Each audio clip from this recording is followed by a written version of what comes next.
오래전 일본에 큰 가뭄이 들었습니다. 몇 달을 두고 비가 오지 않자 이대로 계속 비가 오지 않으면 올해 농사는 망했다라는 생각들을 많은 사람들이 하고 있었습니다. 그럴 때 어떤 사람들은 비가 오도록 기우제를 지내야 된다라면서 기우제를 지내자라고 말하는 사람도 있고, 어떤 사람은 구설을 해야 된다 그러면서 구판을 벌려야 된다고 주장하는 사람들 등 마을 사람들의 생각이 분분했었습니다. 이런 상황 속에서 어느 날 우치무라 간조 목사님은 아이들과 함께 아침 식사를 하면서 식기도를 하는 가운데 이런 기도를 했다고 합니다. 하나님, 가뭄이 너무 심합니다. 이러다가는 올해 농사도 못 짓고 많은 사람들이 어려움에 처할 수 있습니다. 그러니 비를 내려 주십시오. 오늘 꼭 비를 내려 주실 줄 믿습니다. 예수님의 이름으로 기도합니다. 이렇게 기도를 했다는 것입니다.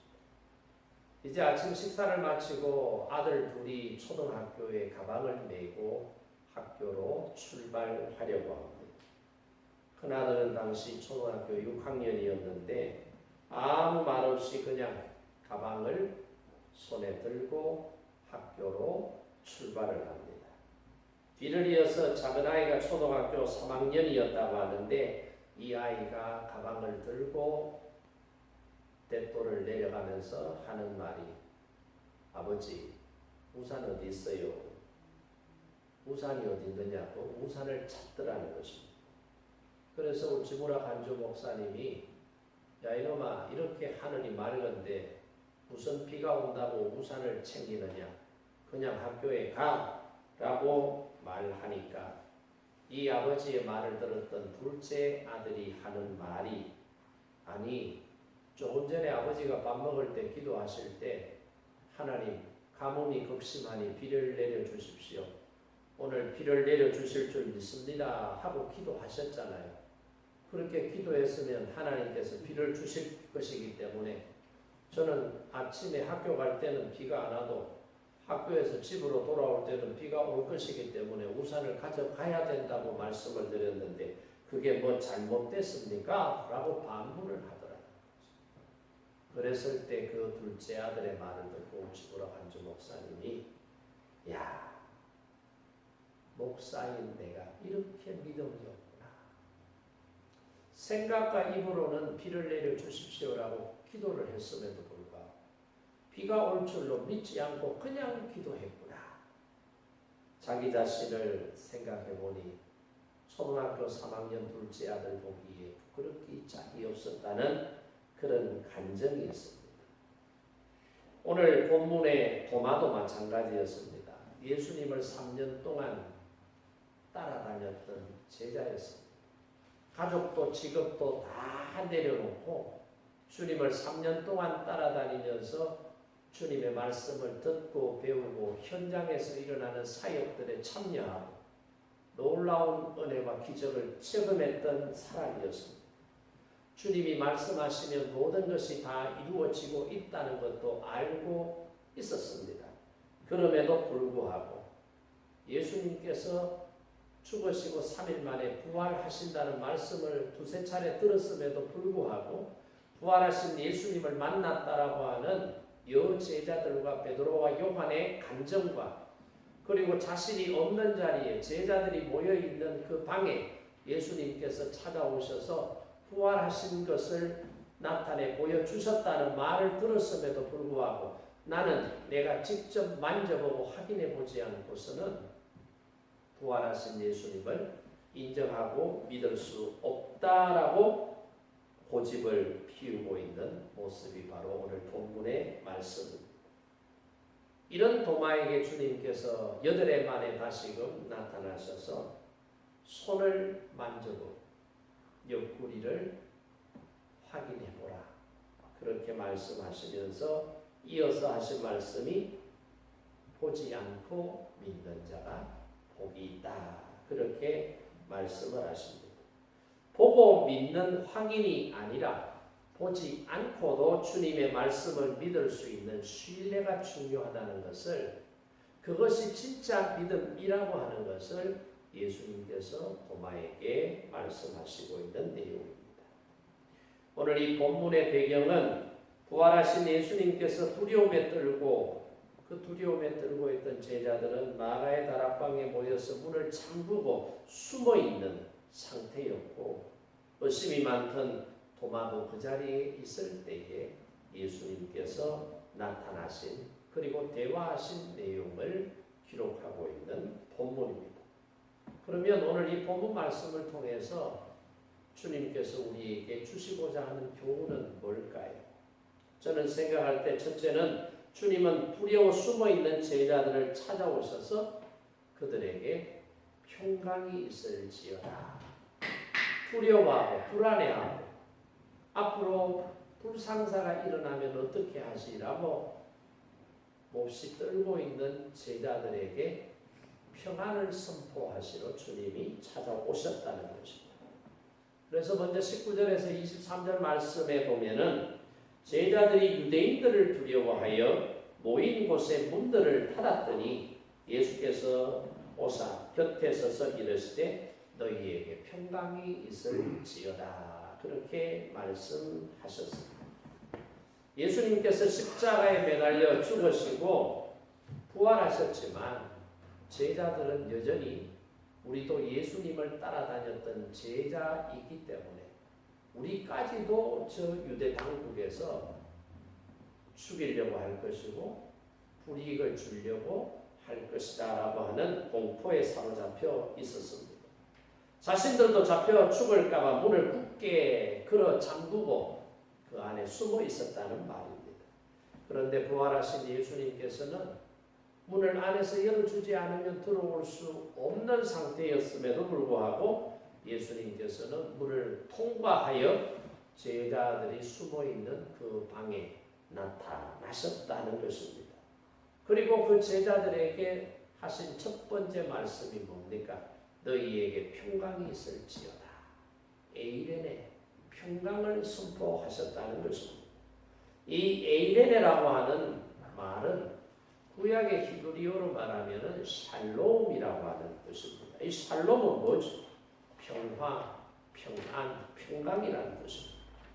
이 샬롬, 에이레네라고 하는 이 평강이라는 단어의 뜻은 단순히 전쟁이 없는 안전한 상태가 아니라 하나님과의 관계가 회복이 되어서 영혼 깊은 곳에서부터 샘솟듯이 솟아나는 샘물 같은 그런 평안을 말해주고 있는 것입니다. 제자들은 두려워하고 있었지만 이 두려움으로 사명으로 바꾸어 놓으시기 위해서 예수님께서는 제자들에게 능력의 말씀을 주셨는데 그 능력의 말씀이 뭐라는 거예요? 에이레네, 평강이라고 하는 단어를 사용하셨다는 것입니다. 우리 인생도 두려움 때문에 어떤 때는 문을 굳게 걸어 잠글 때가 있습니다. 경제적인 위기로 말미암아 내 마음의 문을 꼭꼭 걸어 잠글 때도 있고 질병 때문에 문을 닫고 숨을 때도 있고 심지어는 인간관계 때문에 내 마음의 빗장을 걸어 잠그고 다른 사람이 내 마음에 들어오지 못하도록 할 때도 있습니다. 하지만 부활하신 주님은 우리의 환경에 제한받지 아니하시고 내가 내 마음의 문을 굳게 걸어 잠그어 놓아도 주님께서 잠겨진 그 문을 여시고 통과하시고 내 마음에 찾아오셔서 내게 말씀하시기를 너에게 평강이 있을지어다. 에이레네를 선포하고 계신다는 사실을 깨닫기를 원합니다. 야고보가 순교하고 난 이후에 베드로마저 잡혀서 이제 헤롯의 감옥에 갇혀 있는 상태에 예루살렘 교회와 성도들은 한 장소에 모여서 숨어 있으면서 뭐 했습니까? 기도했습니다. 내일이면 베드로마저도 처형당할지 모르는 상황인데 그리고 헤롯의 감옥에 갇혀진 베드로는 두 개의 사슬에 묶여서 간수들이 지키고 있는 그런 상태에 놓여 있었습니다. 이제 오늘 밤이 지나고 내일이 되면 헤롯이 베드로를 사형 집행할 수 있는 상황인데, 그때 주의 사자가 나타나서 잠자고 있는 베드로의 옆구리를 발로 걷어차면서 깨우고 베드로의 손을 잡고 끌고 나갑니다. 그때만 해도 베드로는 이게 꿈인지 생신지 몰랐다고 사도행전 12장에 보면 기록하고 있습니다. 그런데 이중 삼중으로 굳게 닫혀 있었던 그 감옥의 문들이 천사가 베드로의 손을 잡고 끌고 나가니 자동문처럼 그냥 스르륵 스르륵 스르륵 열리더라는 것입니다. 제자들이 두려움으로 문을 닫았다면 베드로는 감옥이라는 물리적인 두려움의 문에 갇혀 있었습니다. 그러나 주님은 공간의 제약을 받지 않으셨습니다.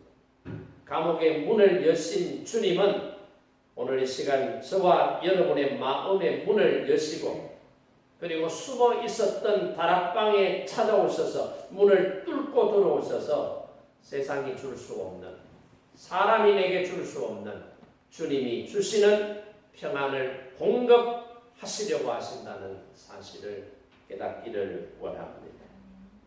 우리가 살다 보면 어려운 문제 앞에 부딪혀 서게 되고, 이렇게도 저렇게도 할 수 없을 때 뭐라고 말합니까? 사면초가다, 큰일 났다, 그렇게 말을 하는데, 이 사면초가라고 하는 사자성어는 어디에서 생겨났느냐? 사방에 초나라 군인들의 노래소리가 들린다는 거예요. 에워싸고 초나라 군인들이 우리를 지금 죽이기 위해서 준비하고 있기 때문에 이제 우리가 살 수 있는 길이 없다라는 그런 의미에서 사면초가라고 하는 사자성어가 생겨났습니다. 부활 직후의 제자들의 상태가 어떤 상태입니까? 사면초가의 상태였습니다. 밖으로 나가면 유대인들이 잡을 것이고, 안으로는 제자들 스스로는 생각하기를 우리는 스승을 배신했다라고 하는 그런 죄책감 때문에 서로 고통스러워하고 있었습니다. 사방이 막혀 있을 때 누가 찾아왔습니까? 아무도 찾아올 수 없는 상황이었는데 부활하신 예수님께서 8일 만에 다시금 여기를 찾아오셨다는 것입니다. 인생의 사면초가를 우리가 만나면 주님은 우리가 문을 열어드리기도 전에 이미 우리의 고난의 현장에 나타나셔서 우리를 구원해 주신다고 하는 사실을 깨달아야 합니다. 2차 세계대전 당시 유대인을 숨겨줬다는 죄목으로 나치에게 붙잡혀서 나치 수용소에서 고난을 당했던 코리텐 붐이라고 하는 사람이 이제 나이가 많아서 자신의 인생을 돌아보며 간증하며 쓴 글들에 이런 것들이 있습니다. 주님은 우리가 문을 잠근다고 해서 못 들어오시는 분이 아닙니다. 수용소의 높은 담장도 간수들의 감시도 주님이 내 곁에 오시는 것을 막지 못했습니다. 그러니까 코리텐 붐이라고 하는 사람이 나치 수용소에 갇혀서 고난을 당하고 고생하고 있을 때 죽음의 두려움의 사선을 날마다 넘어야 되는 상황 속에서도 두려워하지 않고 평강을 유지할 수 있었던 이유가 뭐라는 거예요? 주님이 내 곁에 나와 함께 하셨기 때문입니다. 그 고백이잖아요. 수용소라고 하는 닫힌 문 안에서 이 코리텐 붐이 누린 평강은 환경이 바뀌어서 환경이 달라졌기 때문에 누렸던 평안이 아니라 어떤 장벽도 뚫고 내 곁에 오시는 주님, 나와 함께 하심 때문에 나는 죽음의 현장에서도 평안을 누릴 수 있었다라고 고백을 하고 있습니다. 요즘 전쟁에 킬 체인지라고 말하는 무기들이 몇 가지 있습니다. 스텔스 비행기, 탄도미사일, 잠수함, 이런 무기들이 전쟁을 바꾸는 중요한 도구들이다. 그렇게 말하죠. 이 잠수함이라고 하는 것은 배가 물 위에 떠 있는 게 아니라 물 아래로 깔아앉아서 움직이는 배를 우리가 잠수함이다. 바닷속 50m, 70m, 100m까지 쫙 내려가면은 빛이 들어오질 않고 공기가 전혀 없는, 그래서 배 안에 산소가 공급되는 그 공간 안에 있는 사람들만 살 수가 있잖아요. 아무것도 보이질 않습니다. 그러면 이 배가 어떻게 해서 움직이느냐? 음파 탐지기를 통해서 주변의 상황을 확인하고 배가 움직인다는 거죠. 이 배가 50m, 70m, 100m 수심 깊은 곳에서 작업을 수행하게 되면 수압이라고 하는 것이 있잖아요. 물의 압력이라는 것이. 이 수압 때문에 사람들은 깊은 곳에 들어가면 특수 장비를 하지 않으면 몸이 견뎌내지 못합니다. 쇳덩어리도 마찬가지라고 합니다. 수압을 못 견디면 파괴가 된다라는 거죠. 그러니까 외부의 수압이 아무리 강해도 잠수함 내부에 기압이 적절하게 유지가 되니까 잠수함은 파괴되지 않고 고유의 임무를 수행할 수 있다라고 하는 것입니다. 우리 마음의 원리도 이와 같다라고 생각합니다. 외부의 압력이 강하면 이 압력이 뭐예요? 두려움이에요, 불안이에요, 아픔이에요, 고통이에요, 실패예요, 관계의 단절이에요. 이런 것들이 나를 강하게 프레스해도 내가 찌그러들지, 내가 부서지지 않는 것은 주님께서 내 안에 평강이라고 하는 기압이 유지가 되기 때문에 우리가 성도의 길을 계속해서 걸어갈 수 있고 살아갈 수 있다라고 하는 사실을 깨달아야 돼요. 내 힘으로 안 돼요. 주님이 견딜 수 있는 기압, 평강, 에이레네를 내게 주셔야만 이 험한 세상 속에 이런 일 저런 일 사는 초가에 문제들이 발생이 되어도 그 문제를 뚫고 나갈 수 있는 힘이 내게 생겨난다라고 하는 사실입니다. 공황장애로 집 밖을 나가지 못하고 집안에 혼자 고립되어서 살아가는 젊은 청년이 있었습니다. 이 사람은 직장 초년생으로 직장에 취업을 해서 다녔는데 적응을 못했습니다.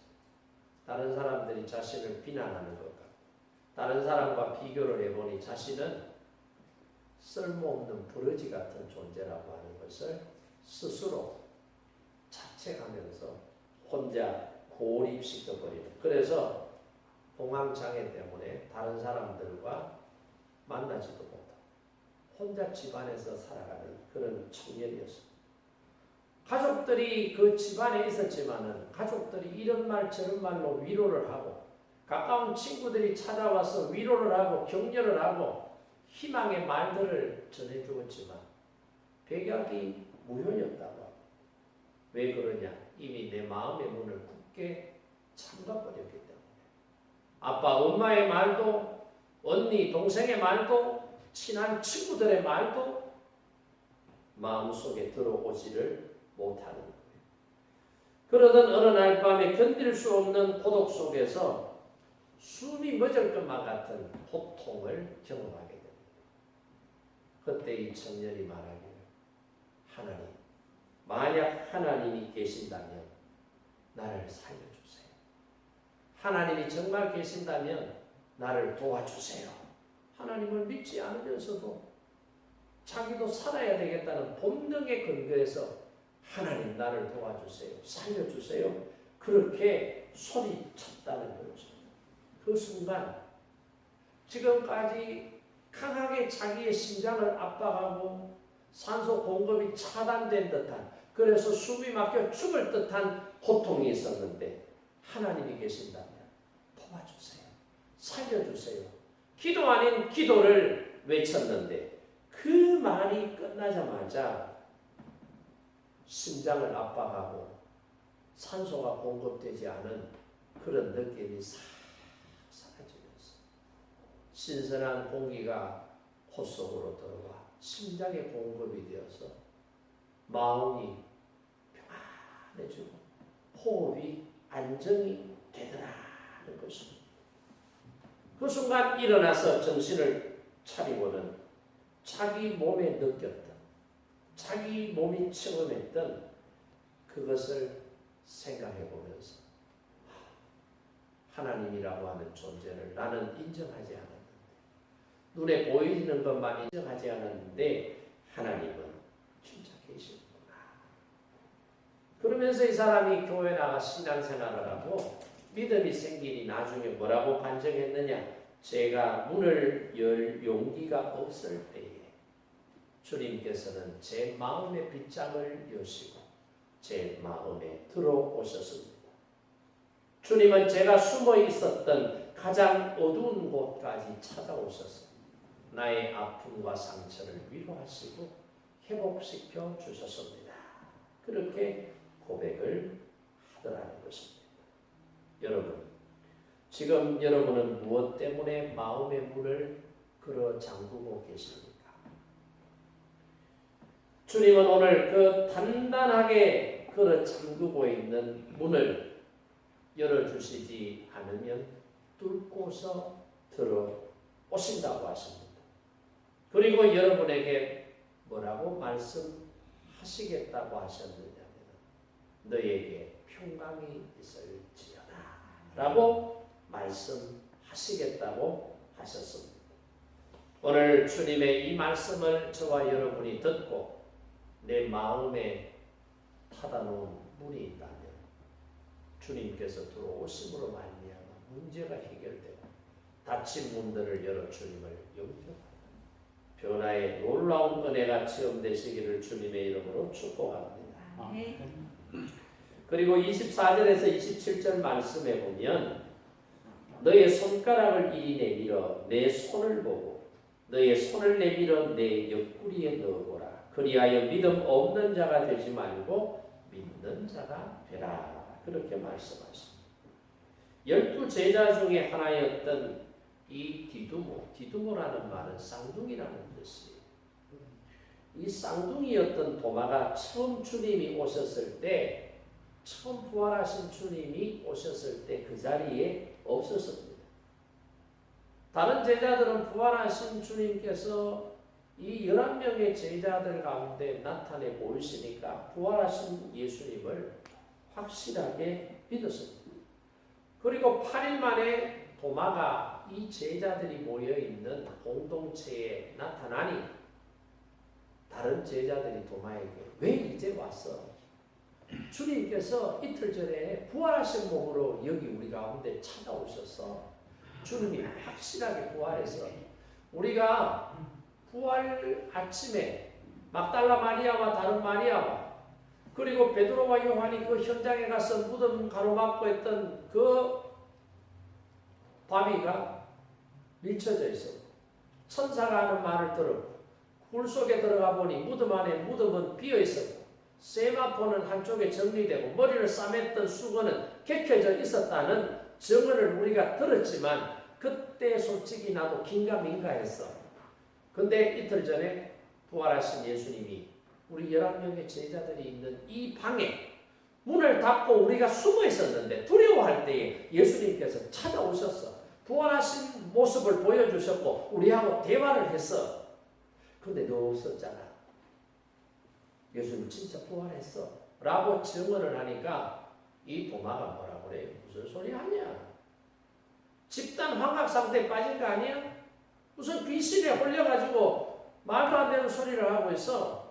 나는 직접 내 눈으로 예수님을 보고 내 손가락으로 예수님의 못자국이 난 손바닥을 확인해보고 창에 찔려 구멍난 예수님의 옆구리를 내 손을 집어넣어 보지 않고는 너희들이 하는 예수님이 부활하셨다는 말을 믿을 수가 없어. 인정할 수가 없어. 봐야 믿을 수 있어. 라고 이 도마가 말했다는 내용이잖아요. 직접 보고 만져보지 않고는 이 말은 뭐예요? 확인해보지 않고는 믿을 수가 없다. 믿지 않겠다라는 거예요. 예수님께서는 이런 도마의 심리적인 상태와 언어를 통해서 예수님은 도마를 정죄하지 않았습니다. 의심이라고 하는 불신, 이거는 죄가 아니라고 하는 거죠. 오히려 이런 의심하고 그렇기 때문에 믿지 못하는 도마에게 예수님께서는 에이, 저 녀석은 3년 동안 교육시켜도 안 되네. 부활한 모습을 내가 보여줬는데 다른 제자들이 봤다고 증언을 해도 믿지도 않네. 쟤는 안 돼. 쟤는 안 돼. 쟤는 앞으로 12명의 제자에서 잘라내. 12명 가운데 이미 유다가 배신 때리고 질발로 목 베어 죽었으니 11명 중에 저 도마도 안 되겠어. 탈락. 이렇게 말씀하신 게 아니라 예수님께서는 이런 도마의 불신과 의심을 해결해 주시기 위해서 어떻게 해요? 직접 찾아오셨다. 부활하신 후 8일 만에 주님은 도마를 위해서 제자들이 모여있는 그 다락방에 다시 찾아오셨어요. 그리고는요, 의심하는 도마에게 확인해보라고 자신의 몸을 보여주셨다고 하는 거죠. 그래서 원어에 보면 피스토스라고 하는 단어를 쓰는데 이거는 믿는다는 뜻이에요. 불신, 믿지 않는다는 말이 아피스토스, 피스토스 앞에 아가 붙어요. 아피스토스, 믿지 않는다. 믿음 없는 자라는 뜻이에요. 피스토스는 믿는 자는 뜻이거든요. 여기서 말하는 피스토스는 단순히 지적인 동의, 너희들이 살았다고, 너희들이 부활했다고 말하니 부활한 걸로 인정해줄게. 부활한 걸로 나도 인정해줄게. 그런 의미가 아니라 확실하게 예수님이 부활하신 것을 내가 믿습니다 라고 하는 동의에 결의된 마음을 보여주고 있는 거죠. 우리도 때로 도마처럼 신앙생활하면서 하나님이 어디 있어? 하나님이 계시면 내 눈에 보여야지. 하나님이 계시면 내 문제 해결해 주셔야지. 내가 이렇게 아파서 고쳐달라고 애걸복걸 기도하면 하나님이 계시면 내 기도 들어주셔야지. 하나님의 자녀인 내가 이렇게 경제적으로 어려움을 당하면 안 믿는 사람도 잘 먹고 잘 사는데 믿는 하나님의 자녀인 나의 경제적인 어려움도 해결해 주셔야지. 자식의 문제 안 믿어도 잘 풀리고 잘 되고 그래서 사람들만 모이면 자식 자랑하는 저 불신자도 있는데 하나님을 믿는 내가 자식을 위해서 이렇게 저렇게 기도하면 내 자식 기도 드린 대로 하나님께서 들어주셔야지. 하나님이 살아계신다면 나한테 이렇게 하시면 안 되지. 이렇게 생각하는 사람들이 있다. 이런 사람들은 어떤 유형이라고요? 도마와 같은 제자의 유형이다.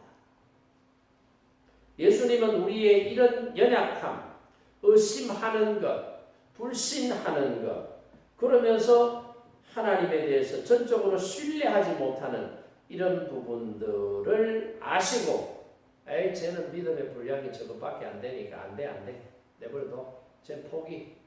이러시는 것이 아니라 직접 찾아오셔서 만나 주신다는 거예요. 의심이 죄가 아니라는 거예요. 의심에 머물지 않고 주님의 십자가를 묵상하고 체험함으로써 어떻게 해요? 의심이 변하여 확신으로 나아가는 것이 은혜인 줄로 믿습니다. 이렇게 해주시기 위해서 지금 예수님께서는 도마를 찾아오셨다는 거죠. 마가복음 9장에 보면은 예수님께서 세 제자와 함께 변화산에 올라가셨어요. 그러는 동안 예수님이 잠시 머물렀던 집에는 아들이 귀신병에 들려서 막 어떤 때는 미쳐서 날뛰면 막 물불을 가리지 않고 난동을 부리는 거예요. 그래서 좋다라고 하는 약도 먹여보고 유명하다는 의사도 찾아가보고 다 했는데 백약이 무효해요. 안 듣는 거죠. 그래서 소문 가운데 예수님께서는 병자들도 고쳐주시더라. 그 소문을 듣고 이 귀신병에 들린 아들의 아버지가 예수님을 만나러 왔는데 가는 날이 장날이라고 예수님이 계시지 않아요. 그래서 제자들이 우리도 할 수 있습니다. 용기 백배해서 예수님의 흉내를 내면서 문제를 해결해 보려고 했는데 안 되는 거죠. 그때 그 아버지가 실망했어요. 그리고 이제 떠나려고 하는 그 시점에 예수님께서 베드로, 야고보, 요한과 함께 그 현장에 도착하신 거죠. 얘들아 무슨 일이니?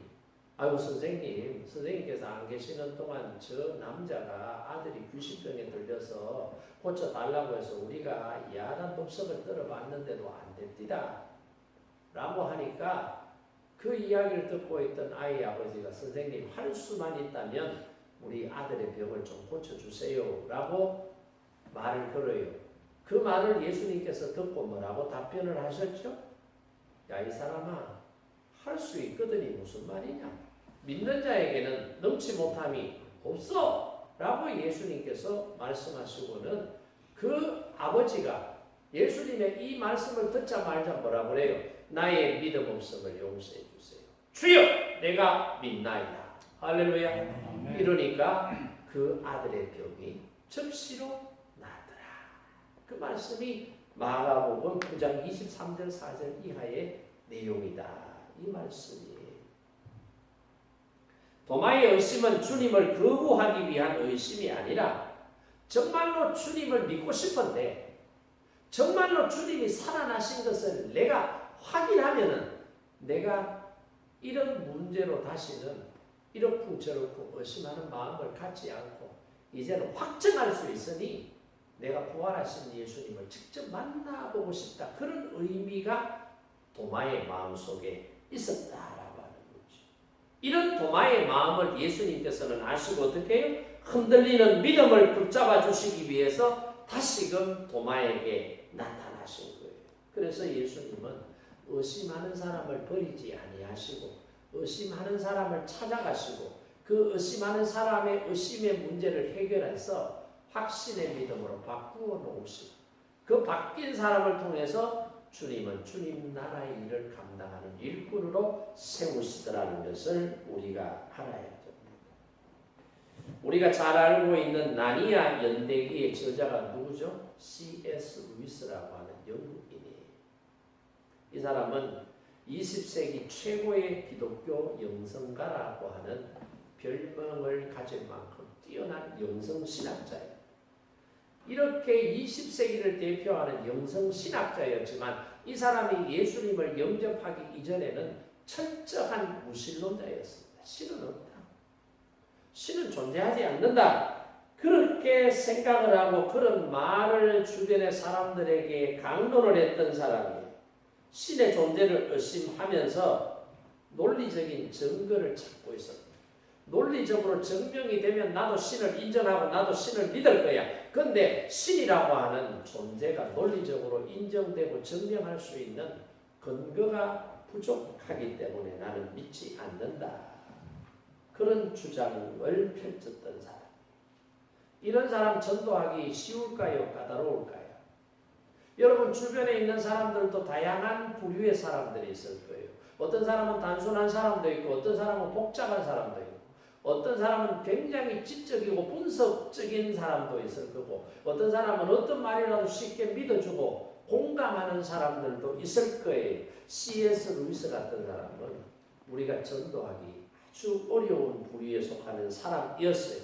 마치 도마처럼 내가 직접 만져보고 확인하지 않으면 부활하신 예수님의 존재를 나는 인정할 수 없어. 이런 의심이 많은 사람이었지만 이런 의심 많은 C.S. 루이스도 예수님께서 그의 지적인 의심을 하나씩 다루시고 결국은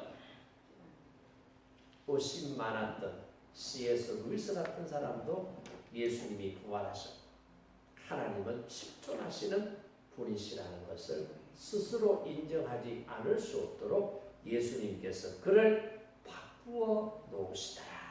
이 말씀이에요. 우리가 스마트폰을 사용하잖아요.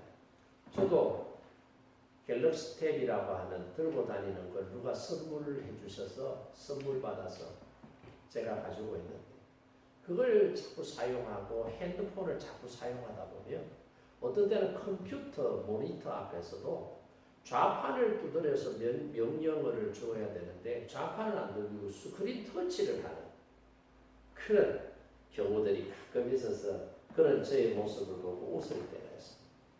우리가 스마트폰이나 이런 기계들을 다룰 때에 터치 스크린을 누를 때에 화면이 반응을 하잖아요. 바뀌잖아요. 이런 것들을 보면서 우리가 표현하자면 보이는 증거예요. 터치하면 뭔가 나타나니까 보이는 증거. 그렇기 때문에 우리가 안심하는 거예요. 인정하는 거예요. 그런데 보세요. 내가 스마트폰을 사용하거나 아는 다른 기계를 사용할 때에 전파가 전달되지 않는 공간에 들어가면은 이게 돼요, 안 돼요? 깊은 산속에 들어가면 전화가 돼요, 안 돼요? 안 된다. 그러면 우리 눈에 보이지는 않지만은 우리가 살고 있는 공간 속에 우리가 들고 다니는 핸드폰 여기에는 지금 뭐가 공급이 되고 뭐가 연결이 되어 있다는 거예요. 전파가 공급이 되고 연결이 되어 있다. 그 전파를 통해서 어떻게 해요? 내가 필요한 정보에 터치하면은 터치된 그 부분의 정보들이 뜨는 거예요. 전파가 눈에 보입니까? 전파가 눈에 보여요, 안 보여요? 안 보이죠. 그런데 실제로 전파가 없는 곳에 가면은 스마트폰, 핸드폰 사용돼요, 안 돼요? 안 되죠. 그건 전파가 눈에 보이지는 않지만 있다는 사실이잖아요. 이걸 우리가 깨달아야 돼요. 본질은 눈에 보이지 않는 곳에 있다. 보이지 않기 때문에 신뢰할 수 없다가 아니라 보이지 않는 곳에도 존재한다라고 하는 사실을 인정할 때 비로소 신앙의 첫 발을 내디딜 수 있다. 이 말이에요. 유명한 수학자가 있었습니다.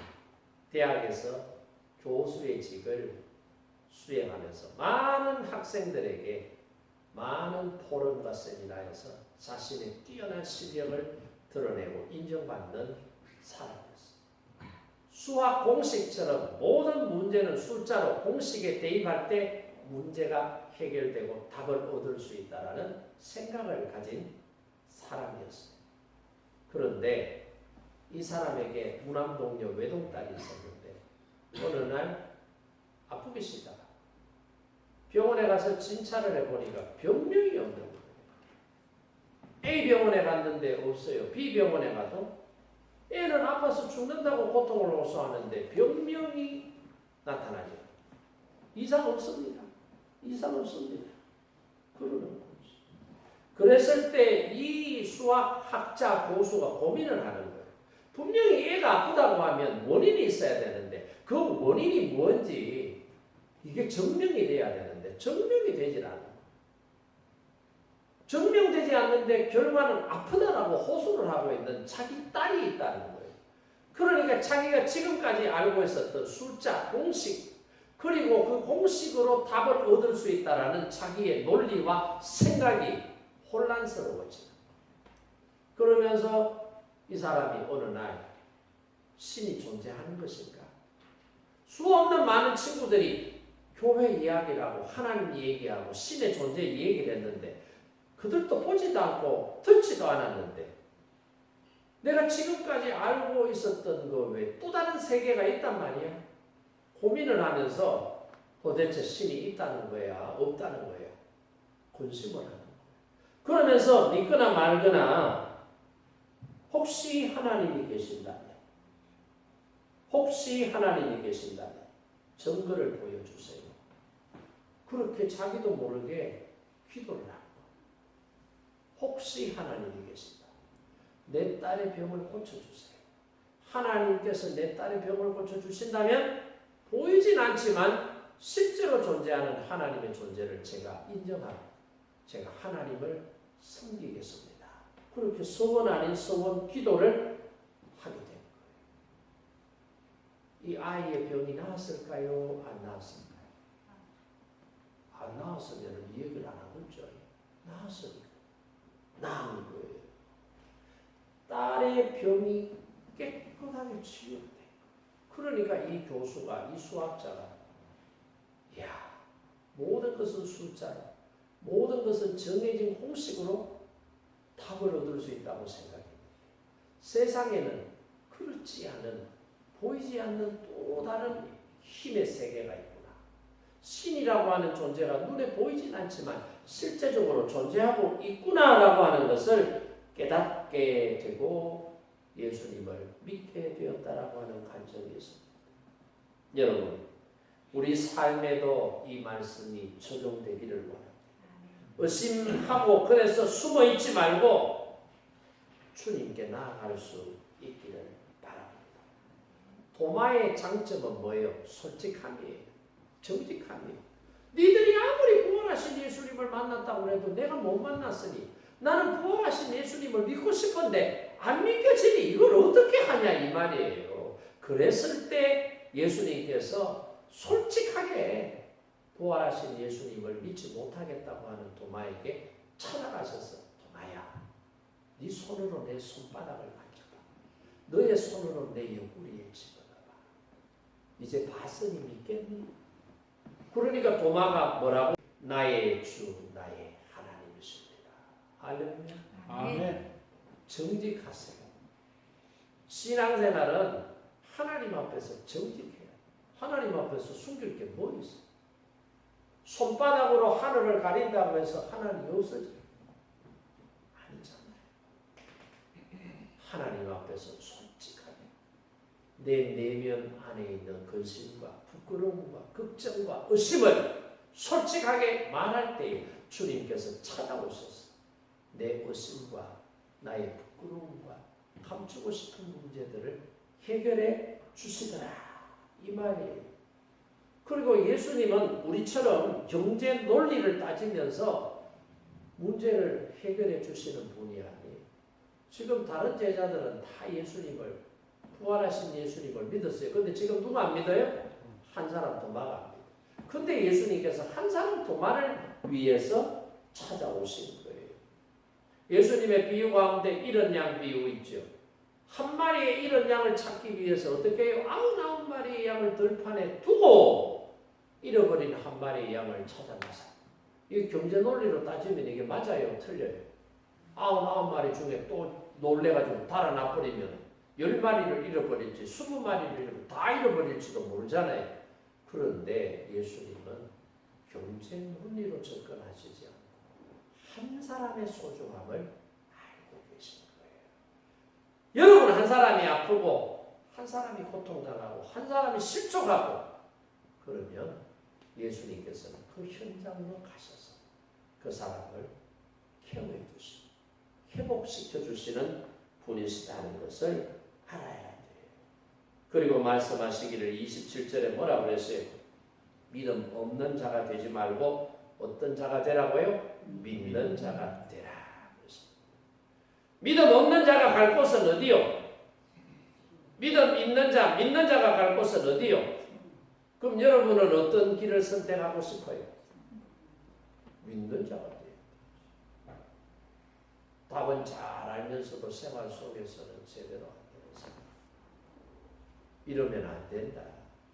이걸 깨달아야 되고, 그리고 마지막으로 도마가 주님의 손과 옆구리에 상처를 보았을 때 의심이 사라졌던 것처럼 저와 여러분의 인생 가운데도 아픈 상처가 해결되지 않아서 의심이 생기게 된다면 나를 위해서 십자가를 지신 손과 발에 못 박히신 그 못자국과 창자국을 다시금 묵상할 수 있어야 된다. 왜? 내 아픔을 아시는 주님의 상처를 만날 때 내 삶이 가지고 있는 의심이 사라지기 때문이라고 하는 사실을 저와 여러분이 깨닫기를 원합니다. 아멘. 마지막으로 28절 9절에 보세요. 주님은 보지 않고 믿는 사람이 어떤 사람이라고요? 복된 사람이다 그랬습니다. 여러분은 복된 사람이 되고 싶어요? 복 없는 사람이 되고 싶어요? 말은 잘하시네. 복된 사람이 돼요. 복된 사람이 되려고 하면 어떻게 해요? 예수님의 말씀만 들어도 아멘. 예수님의 말씀을 들으면 아멘. 나도 그렇게 살겠습니다. 지금 보세요. 도마와 11명의 제자들은요. 또 다른 제자들은 예수님과 동시대에 살았어요. 예수님의 공생의 3년 사역 동안 예수님을 만나고 예수님을 따라다니고 예수님의 말씀을 직접 듣고 예수님의 이적과 표적과 기사를 직접 체험하고 함께 동고동락했던 사람들이. 그러니까 예수님을 믿고 따르는 것은 지극히 자연스러워요. 그러면 오늘 예수님께서 부활 성천하신 이후에 예수님을 믿는 사람들은 무엇을 근거로 예수님을 믿을 수 있을까요? 성경 말씀이에요.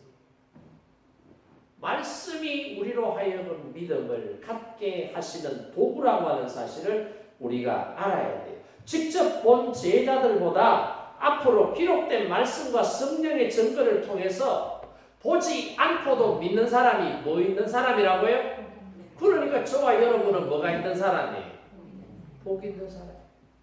예수님하고 현장에 같이 없어도 예수님께서 하신 말씀들을 제자들이 기록해 놓은 그 성경 말씀만 봐도 그 말씀을 들어도 아멘하고 믿음으로 주님을 영접할 수 있는 사람이 어떤 사람이라고요? 복이 있는 사람이다. 이 말씀. 그래서 성경에 보면 복되도다, 복이 있다라고 하는 히브리 말, 헬라 말을 어떤 단어로 쓰느냐? 마카리오이라고 하는 단어를 쓰는데 이거는 세상적인 운이 아니에요. 안 믿는 사람들 오늘 재수 좋다고 그러죠. 오늘 운 좋다고 그러죠. 그런 게 아니에요. 그게 복이 아니에요. 여기서 말하는 마카리오이, 복되도다라고 말씀하신 주님의 말씀은 하나님의 신령한 은혜, 하나님이 주시는 하늘의 복을 얘기하고 있습니다. 이게 구체적으로 나타난 복이 어디에 기록되어 있어요?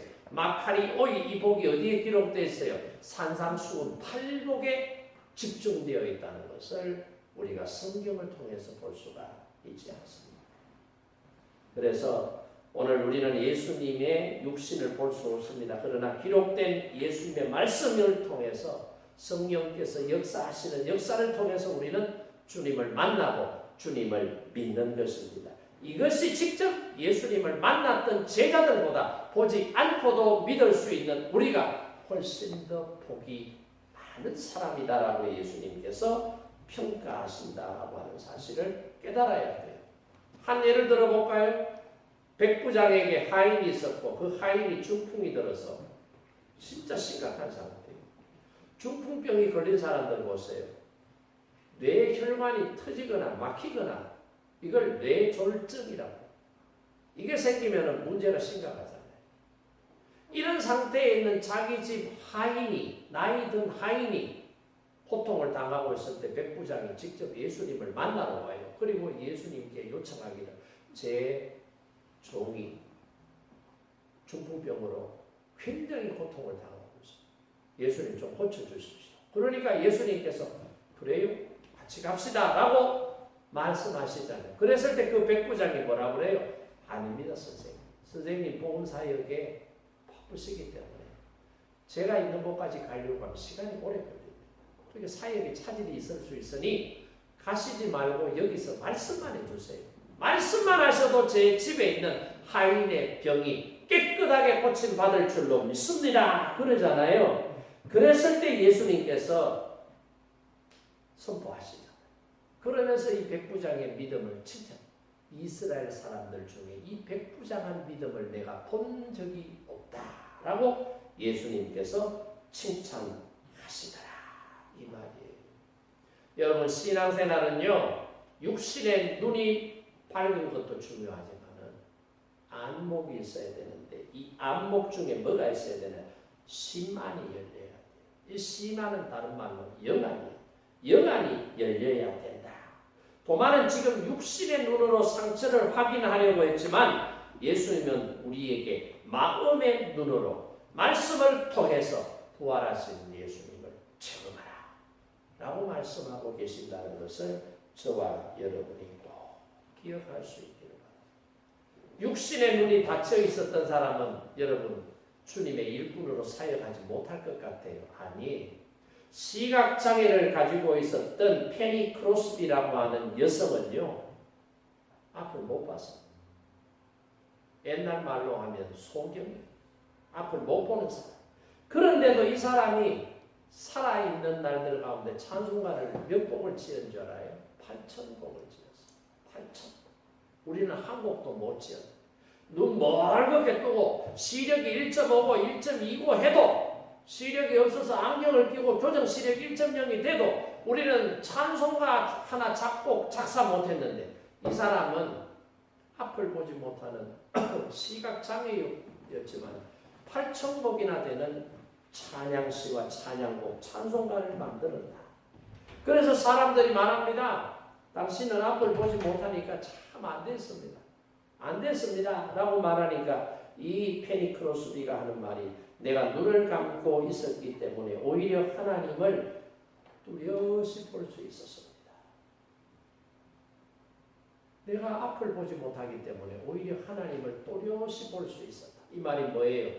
육신의 눈이 아니라 마음의 눈, 영적인 눈을 가지고 있었기 때문에 하나님을 볼 수 있었다라고 하는 말씀을 기억하시고 오늘 부활하신 예수님을 직접 확인하지 않고도 믿는 사람이 복이 있다라고 말씀하신 이 말씀을 꼭 기억하시고 여러분은 복 있는 사람의 인생의 길을 걸어갈 수 있기를 주님의 이름으로 축복합니다. 우리 시간 자리에서 일어나셔서 함께 결단하며 기도하실 때 하나님 나의 닫힌 마음의 문을 열어주시기 위하여 나를 찾아오심을 믿습니다. 나의 의심하는 이 의심이 부활하신 예수님께서 직접 나를 찾아오셔서 만나주시고 의심이 변하여 확신으로 바꾸어 놓으셨던 것처럼 지금 나도 어떤 때는 주님을 믿기도 하고